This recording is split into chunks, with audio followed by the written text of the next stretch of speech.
Hello everyone and welcome to Through the Wire, where we discuss all the hottest stories in sports straight from the headlines. I'm John Paul Salamanca, this is Edwin Lena, and kicking things off, we got the NBA draft this past Thursday. Interesting draft. Wiggins went first, Parker second, which probably tells me that Cleveland made the wrong choice in some capacity. But it looks like everyone's jostling for space, looking for cap room to go after LeBron and Melo, it seems like. For example, LeBron tweeted, he opted out of his contract, tweeted that he wanted to play with Shabazz Napier. Which, by the way, goes to show LeBron James probably the most powerful man on Twitter right now. Yeah, pretty much. He probably get whatever he wants on demand. Pretty much he wanted a point guard. Guess Norris Cole is gone. His days are numbered. Probably, yes. But, you know, the profile that we did on Napier, kid should slide in right in there. Fourth-year senior, you know, 2 championships at the NCAA level, went through the whole, you know, sanctions against UConn, stuck around for that. He's shown great leadership. He should fit in right in with the Miami Heat. Right, and for those of you watching, remember to go to LatinPost.com to read Ed's article on Shabazz Napier's interview with the coach from the high school days. A great read. You'll love it. And speaking of the draft, the New York Knicks made a pretty interesting move on draft day. They traded Raymond Felton and Tyson Chandler for some draft picks here. So I felt there was going to be a parade down here in Broadway once Raymond Felton got traded.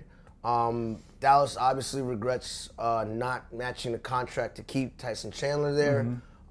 It's a good trade for the Knicks in the sense of changing the culture. It's a great trade for the Knicks and who they got in the draft. I love that kid from Wichita State. I'm just surprised that, you know, that they're finally making great trades, and I think that this speaks to already about the volumes of Phil Jackson's influence, because it used to be the opposite way, that they would trade big draft picks for stars, and now they're trading their roster for draft picks, which is a great move for the future. What I would worry about if I'm a Knicks fan is that Houston obviously made cap space.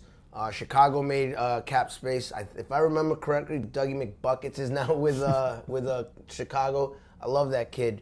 I love what their moves that they're doing in Chicago as they're trying to make space for Melo. If I'm a Knicks fan, I worry more about Chicago than Houston. And moving on from the hardwood to the diamond, we got Major League Baseball news. The Yankees and Red Sox kicking off their rivalry once again this weekend. And the Yankees are 3 behind. The Red Sox are 8 behind in the AL East this time around. Well, obviously, the Red Sox need this more than the Yankees, but you know, it's when you got rivalries like this, the record doesn't even matter sometimes. They're just going to go at each other. Oh, yeah. I think Tanaka might be on the mound in one of these games. From what I understand, he's playing lights out right now. In fact, from what I understand, he's up for Rookie of the Year, Cy Young, and potentially MVP. So we haven't seen it since, what, Doc Gooden with the Mets? Oh, yeah. It's been the best pitcher I've seen in the Yankees since really the beginning of Sabatia's first arrival there. So that should be interesting. And speaking of amazing pitching performances, how about that Tim Lincecum?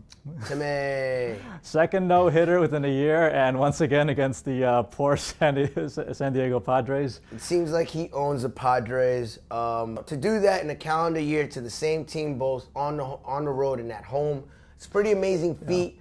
Yeah. He had his struggles throughout that calendar year, but nothing fixes bad pitching like the San Diego Padres. It's very true. It's going to be interesting to see how he rebounds. And that wraps up this edition of Through the Wire. Remember to tune in next week for more. And to continue the conversation, remember to log on to LatinPost.com.